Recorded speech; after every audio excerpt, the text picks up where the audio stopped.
তো hello viewers, আমরা যাচ্ছি আমাদের এলাকার সবচেয়ে বড় নদীতে ঘুরতে, যেটি আমাদের বাড়ির থেকে প্রায় 20 কিলোমিটার দূরে অবস্থিত। যে নদীটা দিনাটার থেকেও প্রায় 20 কিলোমিটার দূরে অবস্থিত। আমাদের মেন স্পট হচ্ছে দিনাটা। দিনাটা থেকে আমরা 20 কিলোমিটার দূরে আপনারা আসবেন, প্লাস নদীটা পাবেন। খুব সুন্দর একটা জায়গা, যেটা আমরা এখন যাচ্ছি। তো আপনারা আমাদেরকে ফলো করুন এবং আমাদের ভিডিওটা দেখতে থাকুন। যাচ্ছি এই রাস্তা দিয়ে, আপনারা রাস্তার ভিউ উপভোগ করতে পারেন। জায়গাটা কত সুন্দর আপনারা দেখুন।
এখন আছি নদীটি পার হবো, সেটি আমরা একটু ভাঙড়ার উপরে আছি, যেটা বাঁশ দিয়ে তৈরি। বাঁশে আমরা এখন এটা পার হবো, যেটা প্রায় পার হতে প্রায় 5 মিনিটের মতো সময় লাগবে।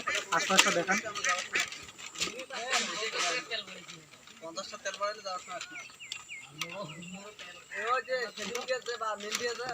তো চলুন আমরা এখন এটাকে পার হয়ে দেখাবো আপনাদের।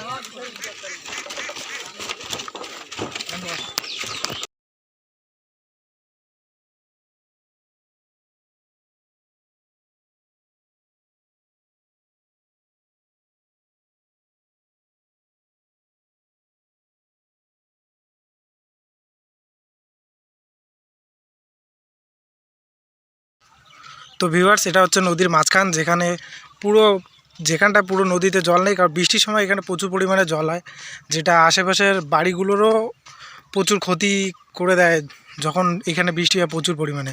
আর নদীর মাঝপথ যখন বৃষ্টি হয়, তখন নদীর মাঝখানটাও দেখা যায় না একদম। পুরো এটা একটা নদীর মাঝখানে এটা একটা বড় চরের মতো, মানে একদম চর হয়ে গেছে এটা। এক কথায় বড় বড় সমুদ্রে যেমন আইল্যান্ড হয়ে যায়, সেরকম এটা মাঝখানটায় শুধু বালি আছে আর দুই পাশে জল আছে এখানে। তো এখানে নদীর মাঝখানটা এইটা।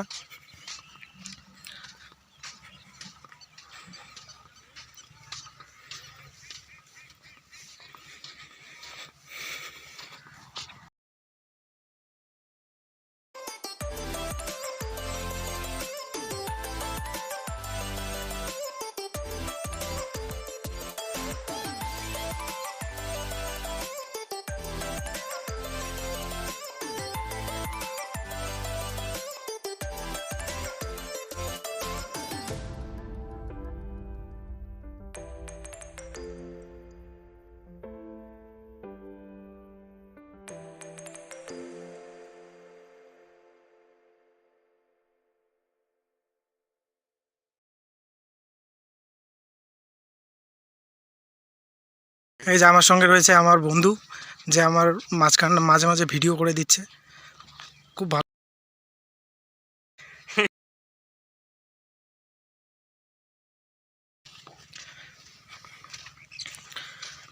এখন আমরা আসছি নদীর মাঝখানে, যেখানটায় বর্তমান জল রয়েছে।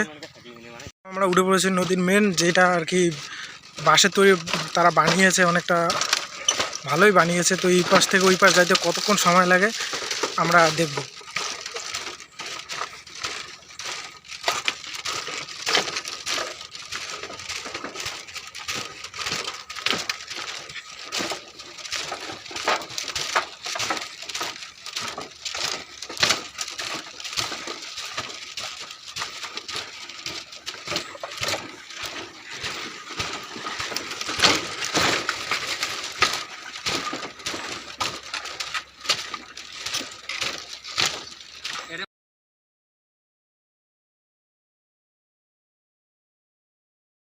এখানে প্রচুর পরিমাণে জল রয়েছে, যেটা আমরা এখন আছি নদীর মাঝখানে।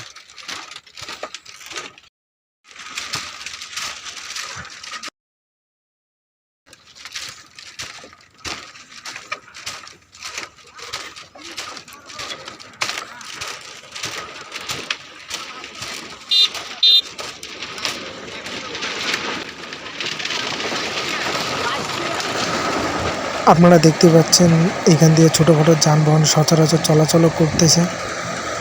পরিবেশটা অনেক মনোরম এবং সুন্দর, যেটা আপনার খুবই মনোমুগ্ধকর হতে পারে।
এটা আমরা নদীটাকে পার করলাম, যেটা প্রায় 5 মিনিটের মতো একটা জার্নি ছিল। বাট নদীটা ভালোই আছে, আশপাশের ভিউটা প্রচুর ভালো, এই পারে জায়গাটা অনেক সুন্দর।